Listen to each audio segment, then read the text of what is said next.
Assalamualaikum warahmatullahi wabarakatuh. Halo semuanya, perkenalkan nama saya Nadifa Izzati Fitri Barus dari absen 3, kelas F12 AKL 2. Nah teman-teman, sebagai warga masyarakat Betawi tentunya kita sudah tidak asing lagi dengan yang namanya Rumah Si Pitung ini. Nah tapi apa teman-teman semua tahu kisah atau sejarah di balik Rumah Si Pitung ini? Nah, maka dari itu, di video kali ini izinkan saya untuk menjelaskan sedikit tentang sejarah atau kisah di balik Rumah Si Pitung ini hingga akhirnya menjadi cagar budaya saat ini. Nah, teman-teman, Rumah Si Pitung ini adalah rumah panggung Betawi yang merupakan representasi dari rumah hunian warga masyarakat Betawi yang tinggal di wilayah-wilayah sekitar pesisir. Nah, Rumah Si Pitung ini terletak di daerah Marunda Pulo, Kecamatan Cilincing, Jakarta Utara. Nah, daerah ini disebut Marunda Pulo karena merupakan pulau kecil yang hanya terdapat satu bangunan yang dibangun, yaitu si Rumah Pitung ini, guys.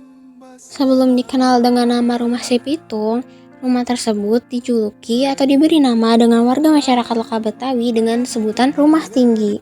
Nah teman-teman, karena kita akan menjelaskan tentang Rumah Si Pitung ini, maka sebaiknya kita mengenal siapa itu sih Si Pitung.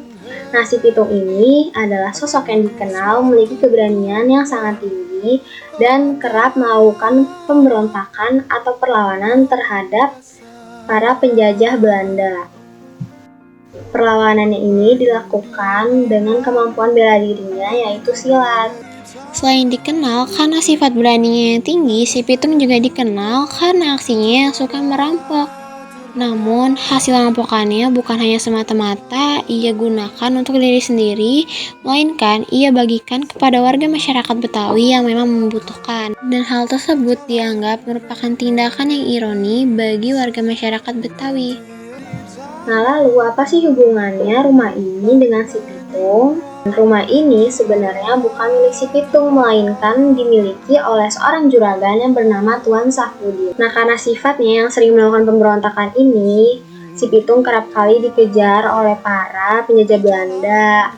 Dia menjadi buronan dan rumah tersebut inilah yang menjadi tempat persembunyian Si Pitung. Namun pada akhirnya Si Pitung ketahuan guys kalau dia suka bersembunyi di rumah tersebut.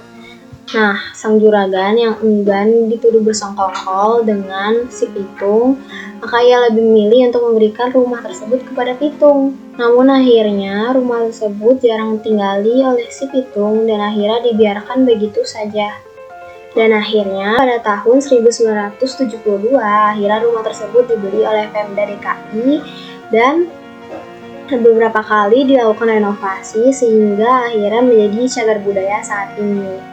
Nah, rumah ini dinyatakan sah menjadi cagar budaya itu pada tahun 1999 berdasarkan Peraturan Daerah Provinsi DKI Jakarta Nomor 9 Tahun 1999.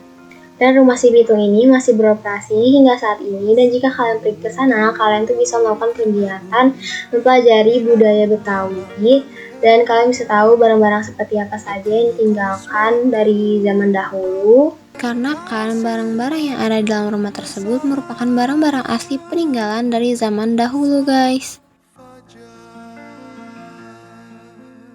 Dan kalian juga bisa menyaksikan pertunjukan budaya, tentunya budaya Betawi. Selain dijadikan tempat wisata dan tempat belajar ilmu pengetahuan, ternyata Rumah Si Pitung bisa dijadikan balai untuk acara-acara lainnya, guys. Dan ada berbagai macam kegiatan lainnya yang bermanfaat yang bisa kalian lakukan di Rumah Si Pitung tersebut ataupun di kawasan sekitar Rumah Pitung tersebut. Nah, jadi bagaimana teman-teman? Apakah setelah kalian mendengar penjelasan dari aku, apakah kalian akan tertarik untuk berkunjung ke Rumah Si Pitung tersebut?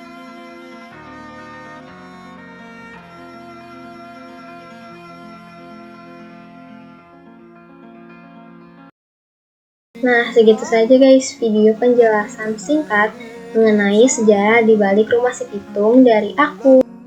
Mohon maaf jika ada kesalahan atau kata-kata yang kurang berkenan untuk didengar. Wassalamualaikum warahmatullahi wabarakatuh.